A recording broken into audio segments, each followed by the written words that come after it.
بسم اللہ الرحمن الرحیم۔ حدیث مبارک میں ارشاد ہے کہ اہل کوفہ نے حضرت سعد بن ابی وقاص رضی اللہ عنہ کی حضرت عمر فاروق رضی اللہ عنہ سے شکایت کی، اس لیے حضرت عمر رضی اللہ عنہ نے ان کو علیحدہ کر کے حضرت عمار رضی اللہ عنہ کو کوفہ کا حاکم بنایا۔ تو کوفہ والوں نے سعد کے متعلق یہاں تک کہ کہہ دیا کہ وہ تو اچھی طرح نماز بھی نہیں پڑھا سکتے۔ چنانچہ حضرت عمر رضی اللہ عنہ نے ان کو بلا بھیجا۔ آپ نے ان سے پوچھا کہ اے ابو اسحاق، ان کوفہ والوں کا خیال ہے کہ تم اچھی طرح نماز نہیں پڑھا سکتے۔ اس پر آپ نے جواب دیا کہ خدا کی قسم، میں تو انہیں نبی کریم صلی اللہ علیہ وسلم ہی کی طرح نماز پڑھاتا تھا، اس میں کوتاہی نہیں کرتا۔ عشاء کی نماز پڑھاتا تو اس کی 2 پہلی رکعت میں قرات لمبی کرتا اور دوسری 2 رکعت ہلکی پڑھاتا۔ حضرت عمر رضی اللہ عنہ نے فرمایا کہ اے ابو اسحاق، مجھ کو تم سے امید بھی یہی تھی۔ پھر آپ نے حضرت سعد رضی اللہ عنہ کے ساتھ ایک یا کئی آدمیوں کو کوفہ بھیجا۔ قاصد نے ہر مسجد میں جا کر ان کے متعلق پوچھا۔ سب نے آپ کی تعریف کی، لیکن جب مسجد بنی ابس میں گئے تو ایک شخص جس کا نام اسامہ بن قتادہ اور کنیت ابو سعدہ تھی کھڑا ہوا۔ اس نے کہا کہ جب آپ نے خدا کا واسطہ دے کر پوچھا ہے تو سنیے کہ سعد نہ فوج کے ساتھ خود جہاد کرتے تھے، نہ مال غنیمت کی تقسیم صحیح کرتے تھے، اور نہ فیصلے میں عدل و انصاف کرتے تھے۔ حضرت سعد رضی اللہ عنہ نے یہ سن کر فرمایا کہ خدا کی قسم، میں تمہاری اس بات پر 3 دعائیں کرتا ہوں۔ اے اللہ، اگر تیرا یہ بندہ جھوٹا ہے اور صرف ریا و نمود کے لیے کھڑا ہوا ہے تو اس کی عمر دراز کر اور اسے خوب محتاج بنا اور اسے فتنوں میں مبتلا کر۔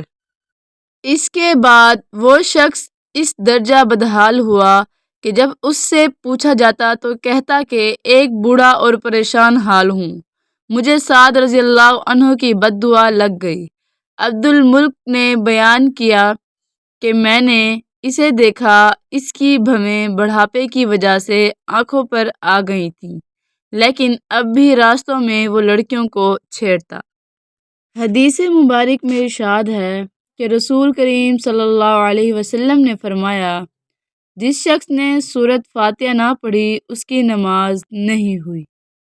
حدیث مبارک میں ارشاد ہے کہ رسول اللہ صلی اللہ علیہ وسلم مسجد میں تشریف لائے۔ اس کے بعد ایک اور شخص آیا، اس نے نماز پڑھی، پھر نبی کریم صلی اللہ علیہ وسلم کو سلام کیا۔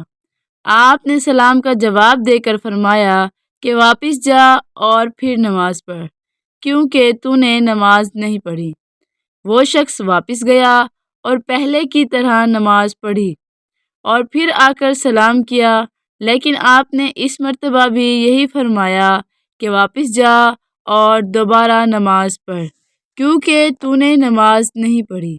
آپ نے اس طرح 3 مرتبہ کیا۔ آخر اس شخص نے کہا کہ اس ذات کی قسم جس نے آپ کو حق کے ساتھ مبعوث کیا ہے، میں اس کے علاوہ اور کوئی اچھا طریقہ نہیں جانتا، اس لیے آپ مجھے نماز سکھا دیجیے۔ آپ نے فرمایا کہ جب نماز کے لیے کھڑا ہو تو پہلے تکبیر کہہ، پھر آسانی کے ساتھ جتنا قرآن تجھ کو یاد ہو اس کی تلاوت کر، اس کے بعد رکوع کر، اچھی طرح سے رکوع ہو لے تو پھر سر اٹھا کر پوری طرح کھڑا ہو جا، اس کے بعد سجدہ کر پورے اطمینان کے ساتھ، پھر سر اٹھا اور اچھی طرح بیٹھ جا، اس طرح اپنی تمام نماز پوری کر۔ حدیث مبارک میں ارشاد ہے کہ نبی اکرم صلی اللہ علیہ وسلم ظہر کی پہلی 2 رکعتوں میں سورۃ فاتحہ اور ہر رکعت میں ایک سورت پڑھتے تھے، ان میں بھی قرات کرتے تھے۔ لیکن آخری 2 رکعتیں ہلکی پڑھاتے تھے۔ کبھی کبھی ہم کو بھی کوئی آیت سنا دیا کرتے تھے۔ عصر میں آپ صلی اللہ علیہ وسلم سورۃ فاتحہ اور سورتیں پڑھتے تھے۔ اس کی بھی پہلی 2 رکعتیں لمبی پڑھتے، اسی طرح صبح کی نماز کی پہلی رکعت لمبی کرتے اور دوسری ہلکی۔